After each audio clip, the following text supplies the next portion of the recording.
Olá, olá, olá, boa tarde. Tudo bem? A paz de Cristo a todos. Como foi o Natal de vocês? Foi bem? Espero que sim. Meu nome é Michel Vinagre, pastor da Igreja Batista Alfa-Ômega. Estamos aqui, dando continuidade ao trabalho evangelístico da Casa de Deus. Estamos hoje trabalhando a nossa 31ª parábola, a parábola do joio e do trigo, né? Alguns lugares chamam só a parábola do joio. Essa parábola ela é muito, mas é muito conhecida, né? Até por leigos, né? Ou quando não se conhece a sua essência, né? Tem uma noção, né? O joio, o trigo, é uma palavra de grande reflexão sobre a nossa vida e eu creio que vai trazer para nós, por misericórdia, algum ensinamento da parte de Deus. Queria que vocês continuassem orando, né? Pelas pessoas, pelo próximo, pela nossa nação. Tem visto o difícil momento da humanidade, né? E a nossa função está orando, as coisas estão chegando ao lugar, né? Hoje, se eu não me engano, já tem 40 nações sendo vacinadas, 27 na Europa, algumas na América já Latina, algumas até na América do Sul.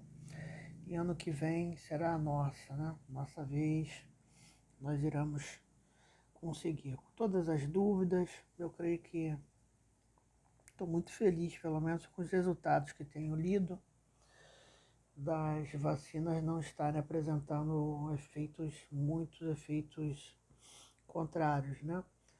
É óbvio que sempre fica aquela dúvida, mas não tem para onde correr, né? Que Deus realmente restabeleça a paz, a normalidade, né? Todo mundo está com saudade de alguma coisa. Mas, se você está aqui hoje vivo, agradeça a Deus. Se você é um enlutado, de qualquer forma agradeça ao Senhor, porque aprove a Deus te preservar, que Ele te dê forças, né, para passar por isso.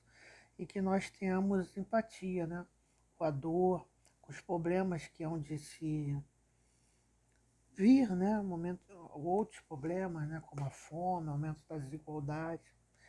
Não é um momento muito bom para os seres humanos, mas em tudo agradecemos a Deus.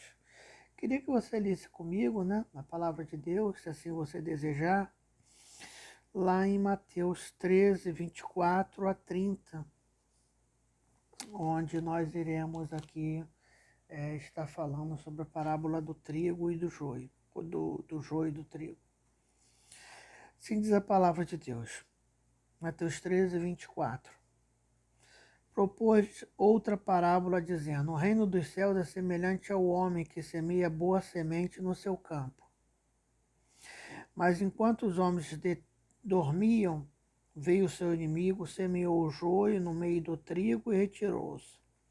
Quando a erva cresceu e frutificou, ficou também o joio. Então, indo ter com ele os servos do pai da família, lhe disseram: Senhor, não semeaste tu somente no teu campo boa semente? Como então está cheio de joio? Respondeu-lhe ele: O inimigo é quem fez isso. Disse-lhe os servos: Querem que vamos arrancá-lo? Porém ele lhe disse: Não, para que ao colher o joio não arranqueis também o trigo com ele. Deixai crescer ambos juntos até a ceifa.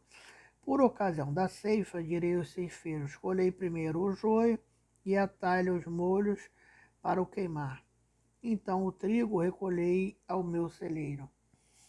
Então nós temos que entender que Jesus, ele tende a mostrar também, né? Essa parábola ela mostra muitas discrepâncias, né?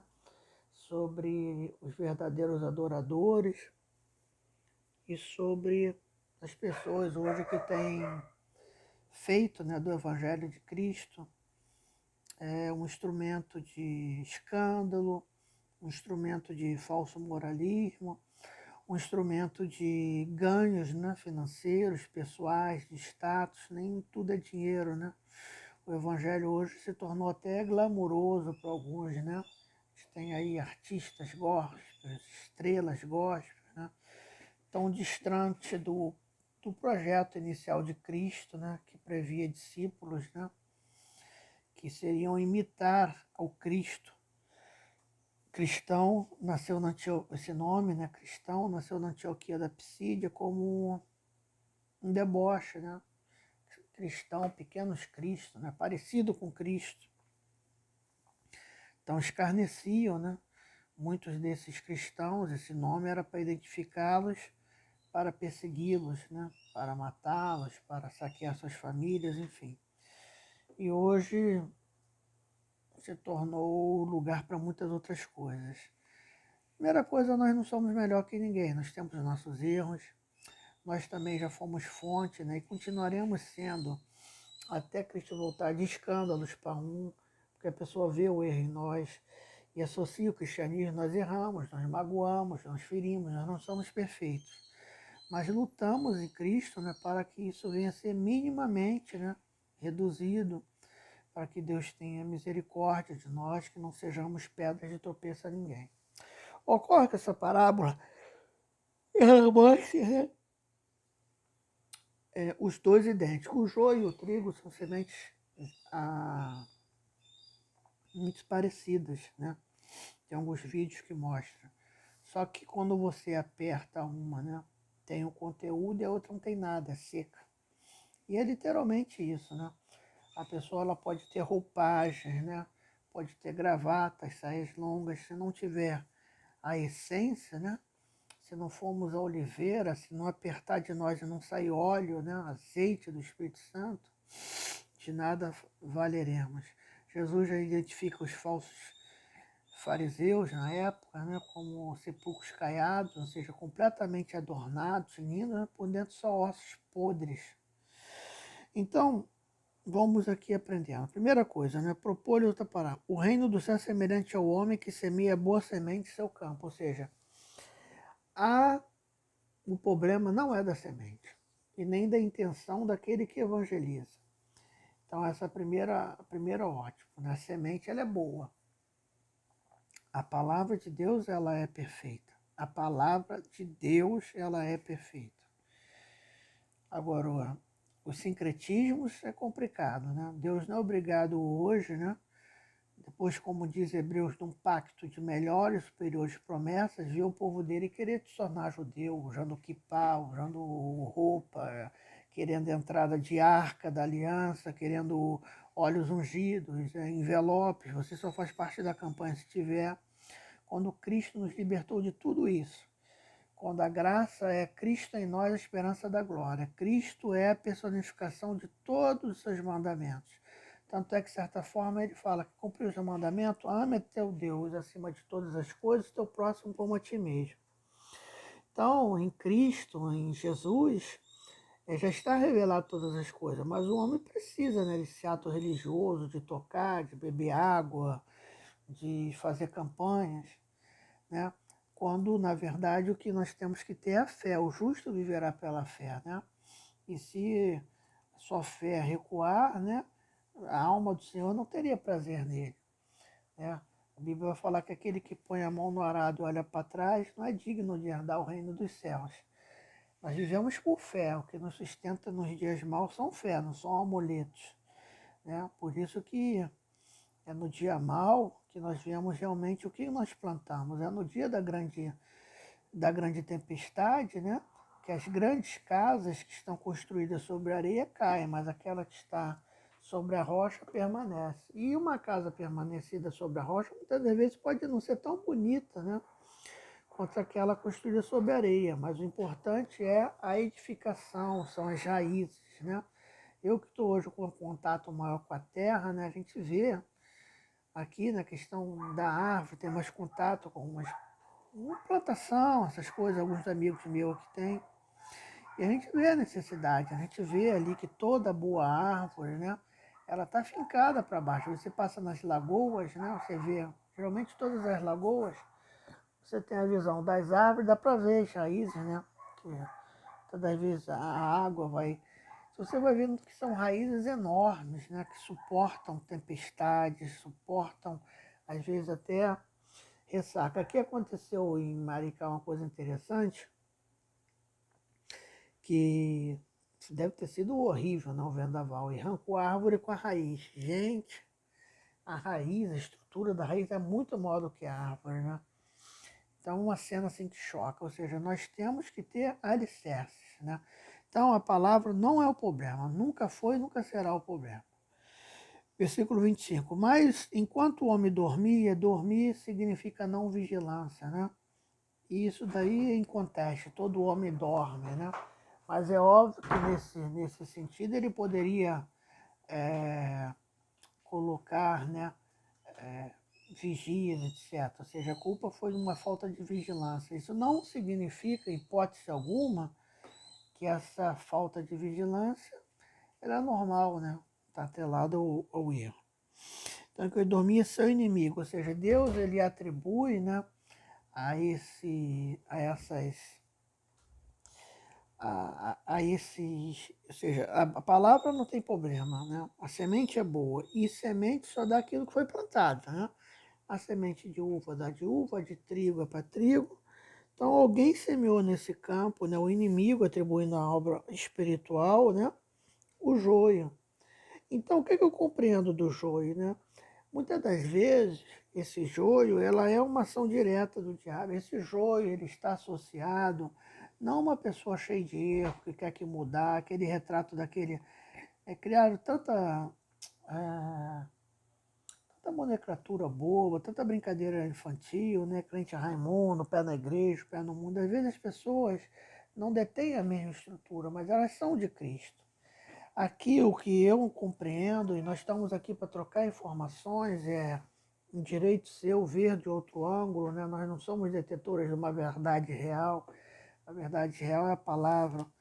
É uma pessoa com atitude dolosa, de querer ser. Ela tem uma noção que ela é falsa, ela tem uma noção do mal que ela possui, ela tem uma noção que ela não é convertida, que ela está ali por conveniência, conveniência de um reinado político, conveniência de um reinado financeiro, sabe? Porque ela é má, porque ela se esconde literalmente. É diferente de uma pessoa que nas suas angústias pode ir, pode sair, porque hoje a gente atrela muito a vida espiritual ao permanecer em templos.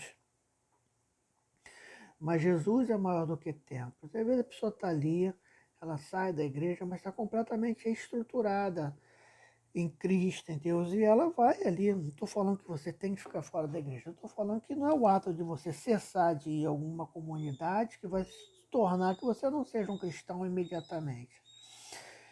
Porque ela conhece a palavra e ela vai com calma, escolhe outro lugar, um lugar que melhor atenda às suas necessidades, que ela se encaixa melhor. E nós atrelamos isso, essa loucura, a pessoa entra, sai da igreja.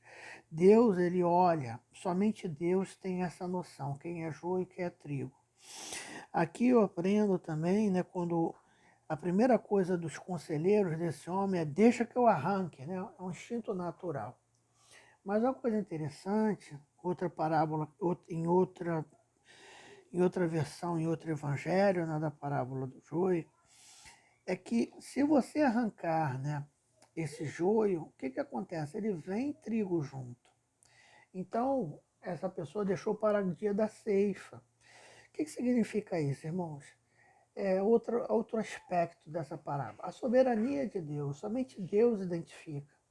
Nós não estamos aqui com o condão de julgar ninguém, não perca seu tempo. É um ato que começa pela imaturidade, passa pelo desrespeito e termina na afronta. Imaturidade, talvez, quando você está começando na igreja. Desrespeito, quando você ouve a palavra e sabe que Deus não permite que você julgue a ninguém. E afronta quando você insiste nessa conduta. Por quê? Somente Deus sonda corações. Só o Senhor vai saber quem é joio e é trigo.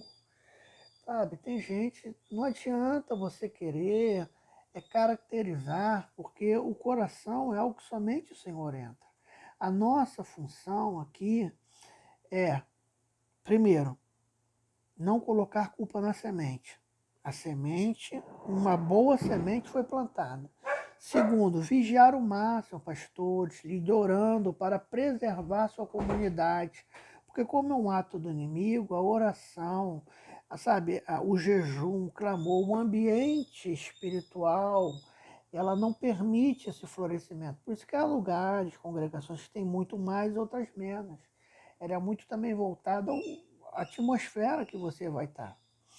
E terceira coisa, se caso isso já se instalou, a sua luta é para que permaneça a boa semente, e uma vez permanecendo, né, a boa semente, você preserve ao trigo. Por quê? Uma coisa que eu aprendi com o pastor, às vezes a pessoa não presta, tá?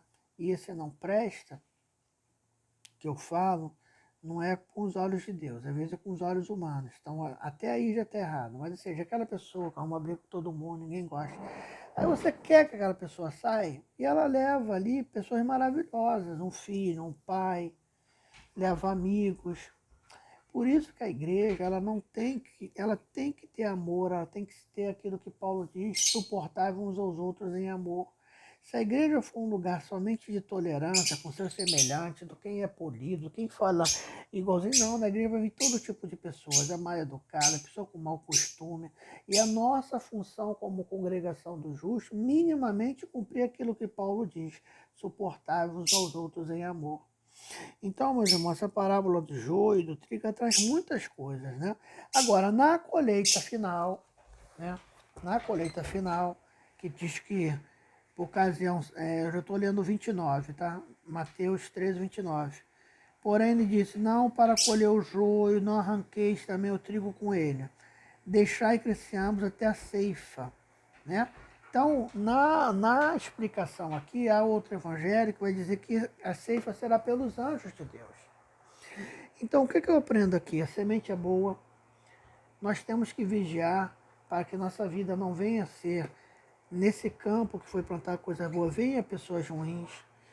Terceira coisa, a soberania de Deus, somente Deus sabe distinguir. Uma vez instalado, não é uma ação humana que vai, não é a segregação, porque a segregação ela vai passar pelo crivo do preconceito, e esse preconceito é amplo, desde um preconceito racial, um preconceito de gênero, um preconceito que pode envolver questões financeiras, e não é a nossa função.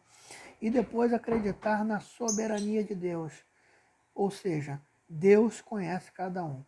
E ela também nos ensina que Deus é soberano, somente Deus é que sabe quem é quem. Então não é a nossa função julgar. E no momento divino, Deus irá fazer isso. Esse versículo 30, né? Eu poderia até ter tido o cuidado de falar qual outro evangelho que está, depois eu procuro, talvez e passe para vocês, mas tem outra passagem que diz que eles vão crescer juntos e na ceifa seriam os anjos de Deus ceifando, ou seja, com uma orientação de Deus. Então, meus irmãos, eu oro a Deus para que nós continuemos plantando a boa semente, para que nós vigiemos os nossos campos, nossas famílias, nossos empregos, nossa congregação, para que não entre pessoas más. E se uma vez isso acontecer, não tomamos o lugar de juiz, porque nós não sabemos quem são as pessoas. E se nós julgarmos os nossos padrões humanos, com certeza cometeremos erros. E crer em Deus. E passar os irmãos que se sentem ofendidos com pessoas que não estão sendo corretas, a permanecer santo. A Bíblia vai orientar que aquele que é santo continue santo e o mundo continue o mundo. Porque na colheita, no momento certo, Deus irá levar o joio para ser queimado e o trigo para o seu celeiro. Nós estamos destinados ao celeiro de Deus. Portanto, meus irmãos, que essa parábola, com tantos ensinamentos, reflita melhor nosso coração como cristão, como líderes, como liderados. Não é a nossa função julgar. Nossa função está em oração e fazer o melhor que nós temos que fazer. Não se abater com o ato do joio, porque, na final de contas, quando pega-se a semente na mão, a diferença é que quando aperta o joio, pode até ter uns vídeos no YouTube, não sai nada. Quando se pega a semente de trigo na mão, começa a cair os grãos de trigo. O que você tem por dentro, isso que importa. O seu valor é um valor que você dá frutos. Quando espremido, sai de você semente, você produz frutos, você produz vida. Então, que Deus te abençoe, que o Espírito do Senhor fale melhor o seu coração, que Deus, ele, sabe, venha Cristo, em Jesus, iluminar o coração de cada um. Eu deixo essa palavra sobre reflexão, pedindo a Deus, né, que nos abençoe, que nos livre, né, de todo julgamento humano. Quero orar com você. Senhor, visita cada vida que está aqui hoje me ouvindo. Se chegamos aqui porque o Senhor está conosco, guarda cada família, guarda o Brasil, guarda o mundo. Ajuda-nos, Senhor, a sair dessa pandemia vivo. Aqueles que não conseguiram, Senhor, todo o nosso temor e empatia, visita as famílias enlutadas. Deus, eu entrego cada vida que está me ouvindo em tuas mãos, em nome de Jesus, amém. Deus te abençoe muito, rico e poderosamente, em nome de Jesus, amém.